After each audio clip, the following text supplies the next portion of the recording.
Everyone, I'm here with your headlines for the month of July of 2022. So, just a little bit of housekeeping. You may have noticed, like, I usually try to put up one or two videos a week, but I haven't been recently. And part of it is you may have seen my earlier videos that, I haven't been feeling well for a little while, just mental health wise, hasn't been good. But then it also, I think that it's hard to tell what's connected with what, but I've also had like a chronic health issue come up again. It's one of those things that kind of like comes and goes, but it seems to happen more when I'm stressed. I'm not going to go into the whole thing, but it's not life threatening or anything, but it is not great. It is, annoying and painful and uncomfortable. And so, I've just been kind of trying to take care of myself and de-stress and slow down. And, I'm taking some time to rest and recuperate. So my videos may be somewhat sporadic. It kind of depends like how I'm feeling up to things. So, I apologize if you're used to kind of seeing one or two videos a week from me. You may not see that from me. It just kind of depends how I'm feeling. I'm going to see how things go. So no promises. But I thought I would be here to at least give you kind of what's going on for the month of July. We have an interesting month ahead. Overall, I kind of see some issues at the beginning of July, and then there's kind of a lull. And then at the end of July, beginning of August is when things sort of pick up again. And I do have to say that as we move forward into the fall, the late summer and into the fall for 2022, things are looking a bit disruptive. We'll say that the energies are a bit disruptive. So July's kind of like, for the most part, a month to kind of like take a deep breath, slow down a bit, and just kind of take care of yourself and recuperate, because we're going into kind of more disruptive energy. And I don't want to be like a doom and gloom person, but I also want to be realistic and tell people like, hey, this is what we have coming up ahead. So let's get into the month of July. So we start off the month of July on July 4th. Happy Independence Day, by the way, if you're watching this on or before or around July 4th, to my American friends. I am a little concerned about July 4th just because we have Mars is going to be moving into Taurus the next day on July 5th. So on July 4th, Mars is going to be at 29 degrees of Aries. 29 degrees of any of the signs is considered to be volatile. And the last time that Aries was at 29 degrees was January 6th, the big uprising. That was the day that Mars moved into Taurus and spent most of the day at 29 degrees of Aries.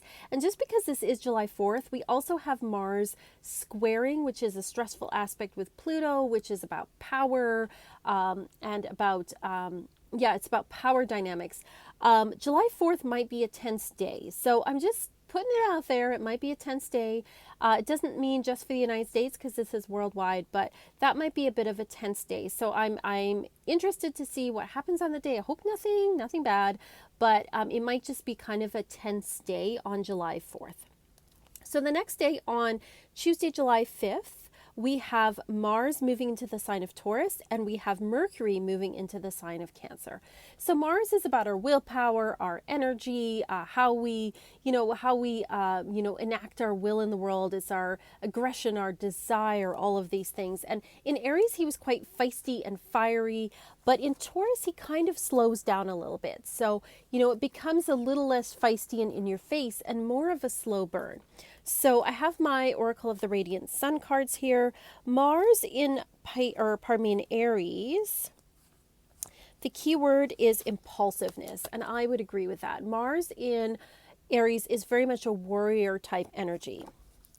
In Taurus, the key word here is defense. So it's about defending things. It is not about aggressively pushing through things, but it is about like slowly going forward with things. So if you are working on a project, there's something you really want to direct your willpower to, while Mars is in Taurus for the next couple of months, it's time to do like a slow and steady, kind of like not all at once, but like thinking about what your long-term goals are and making slow and steady progress for that. That's a really positive way to use Mars in Taurus. Not positive way Mars in Taurus can be is being very defensive. It is also about, sort of like trying to, bully people into things in sort of like a, not in a super in your face way, but in more of like a passive aggressive way. So that's like a bad way that Taurus can be used, or Mars and Taurus can be used, but for the most part, I would say use it to kind of like build upon, use it to do things for the long term that you want to put slow and steady progress towards. Mercury on that same day moves into Cancer. Mercury is about communication, it's about travel, and it is going into the sign of Cancer. So Mercury, he was in Gemini, and in Gemini he's happy. That's one of his home signs. It's a sign that's very chatty, very communicative, lots of ideas. When he goes into Cancer, he becomes more emotional. So our communication with others becomes more emotional. It becomes more, we're more sensitive. That can be good and bad because we're sensitive to others and we're more likely to communicate how we're feeling, but sometimes we can be like oversensitive or misinterpret things, or sometimes be kind of passive aggressive in the way that we speak.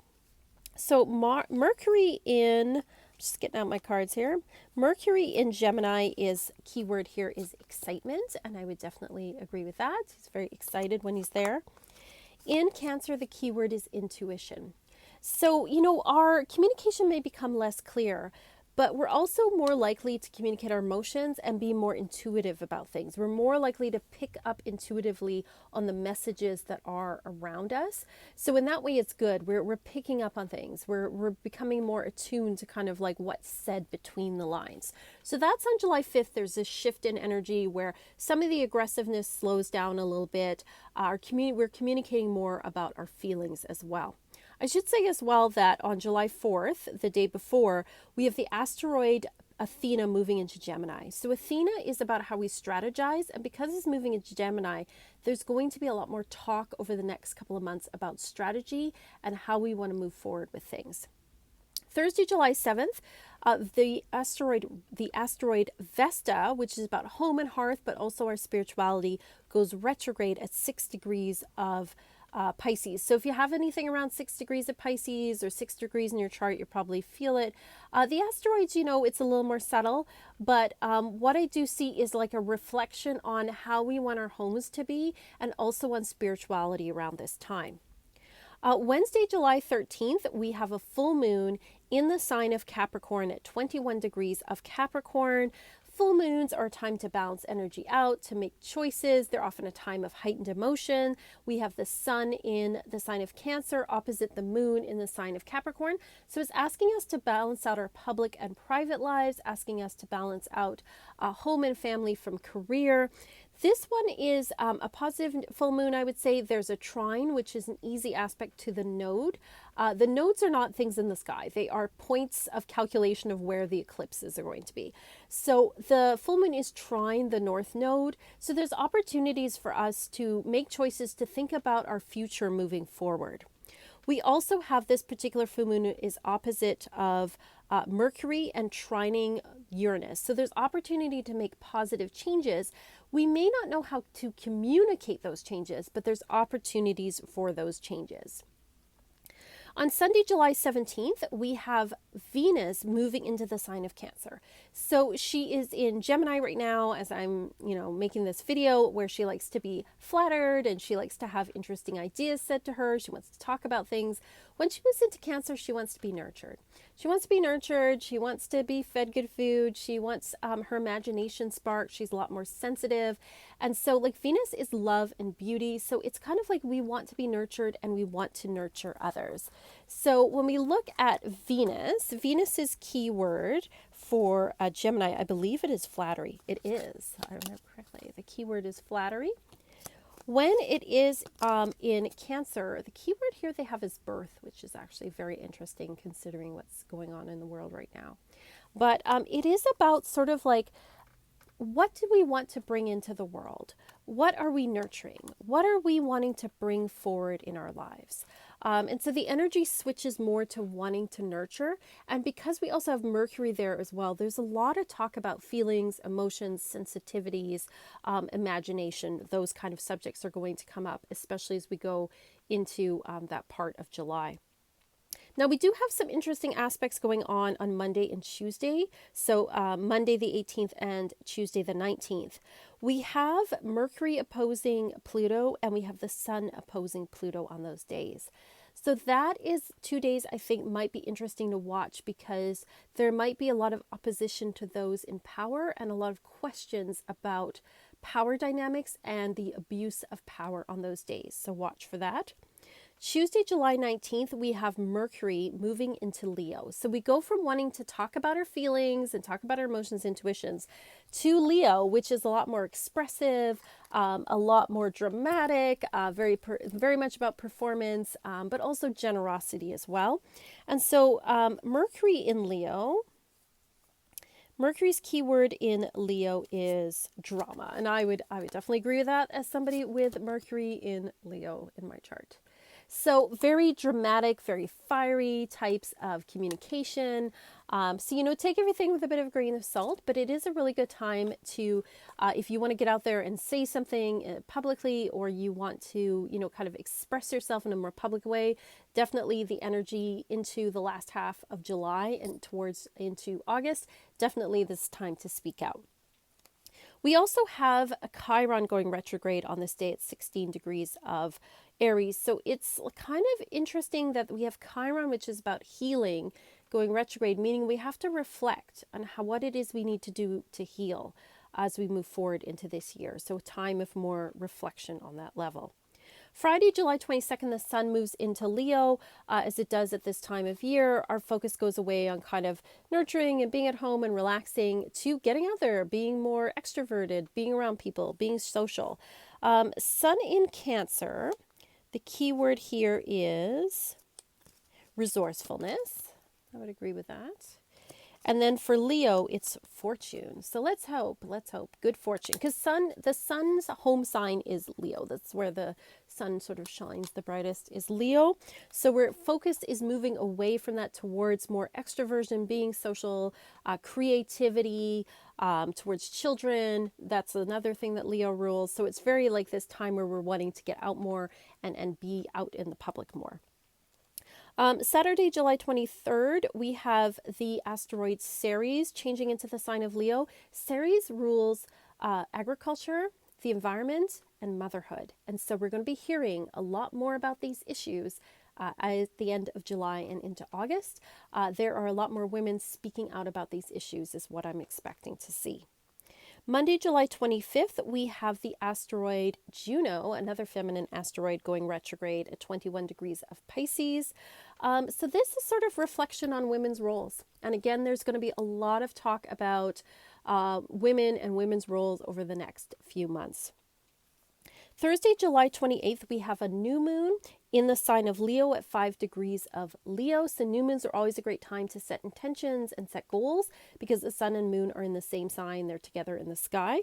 This new moon is going to be interesting. So the new moon itself, it has some fairly good aspects. It has a trine to Jupiter. Jupiter is about luck and expansion, so we're feeling optimistic.